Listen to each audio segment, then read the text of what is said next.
Hey, what's up everyone? It's Bobby. Today I have a real quick video for you guys, and today I'm going to be going over what happened at the keynote event that took place earlier today on January 27, 2010 in San Francisco. Now, Apple announced their newest product today called the iPad. Now, what the iPad is their much rumored and anticipated tablet device. It is amazing, and that's really the only thing I really have to say about it. I don't think this was a disappointment. A lot of people found this device to be a disappointment. I really beg to differ. I'm just going to be going over some of the information. I already recorded this video once, and once again, it was too long, and I can't make it over 10 minutes because I'm not a partner yet. So I was going to go over the tech specs, but I decided I'm going to just cut this out and have them go across the screen as I'm saying this.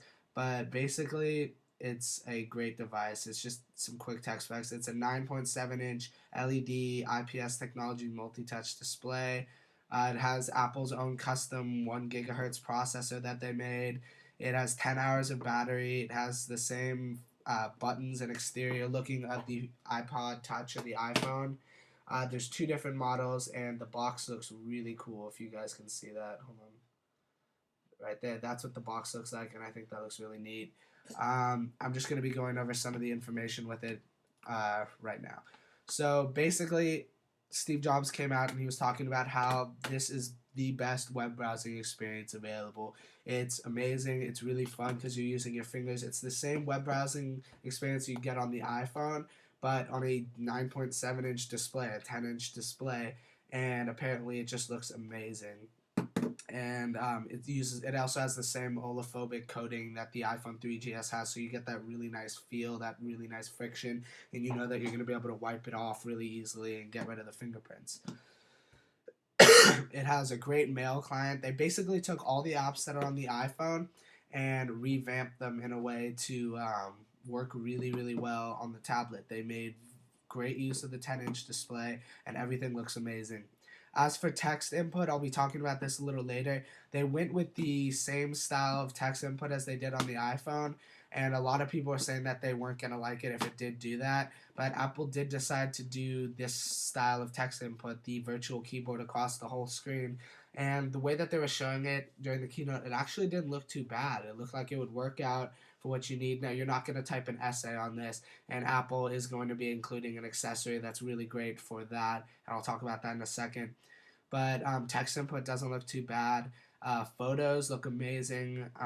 They added like basically a whole version of iPhoto. There's a little photo scrubber down here if you guys can see that.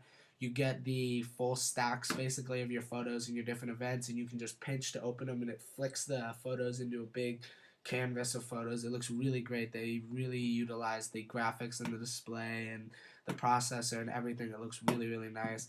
YouTube playback looks great. It looks like the in-browser YouTube right here. This is what it looks like. And you can also view it in full screen and portrait, view HD video up to 720p, which is really nice. You can watch full movies. It has the built-in iPod, a great-looking iPod. It looks very similar to a full version of iTunes, which is nice. And it also has a new version of iTunes, the iTunes Store, and the iPod right here. I wish they would kind of incorporate those into one, but they haven't done that yet. Same thing. It has the App Store here. It has more of a 3D looking App Store. You can browse all the apps in CoverFlow. It has a new store now. Apple announced their new store, iBooks, the iBook store, where you can buy and download all your favorite books for cheap prices, and all the major book publishers will be including their books into the iPod store, or no, iBook store, excuse me. I'll try to find the picture of all the different publishers that are going to be including their books real quick.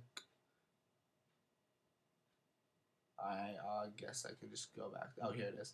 So right here, Penguin, HarperCollins, Simon and Schuster, I don't even know, and all these major book publishers will be including their books. Maps, you can view 3D maps, very nice. You have the street view. Google Maps looks amazing on this device, and apparently it's really quick.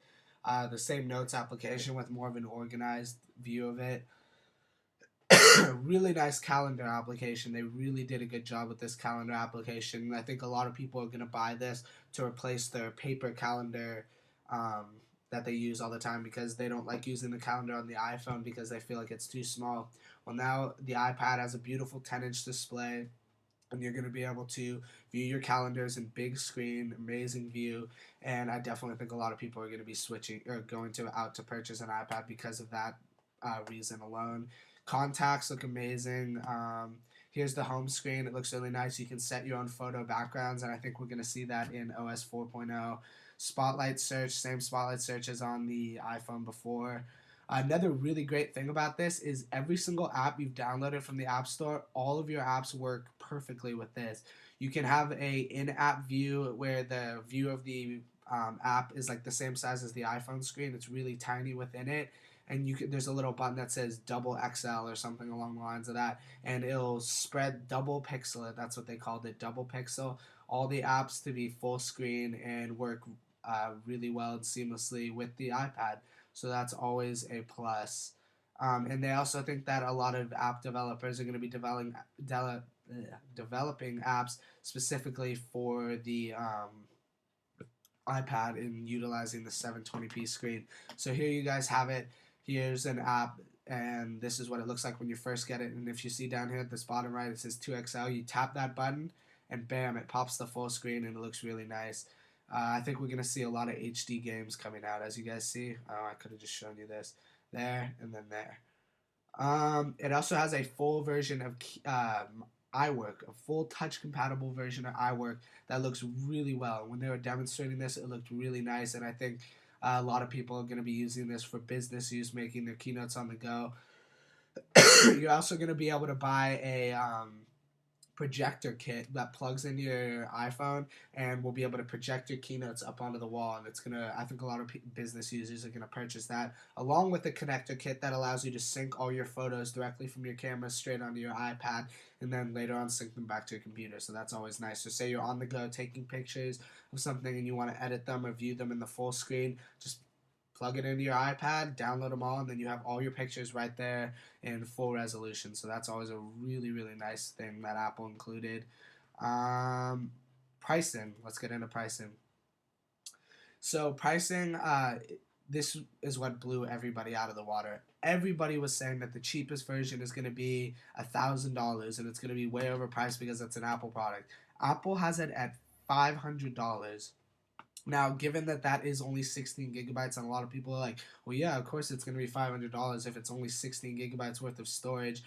16 gigabytes is plenty for a lot of people. You can also get it in 32 gigabytes and 64 gigabytes. And corresponding with all of these, you're going to be able to get a 3G version where you're going to be able to have unlimited 3G everywhere in the US for only $30 a month, no contract needed from AT&T.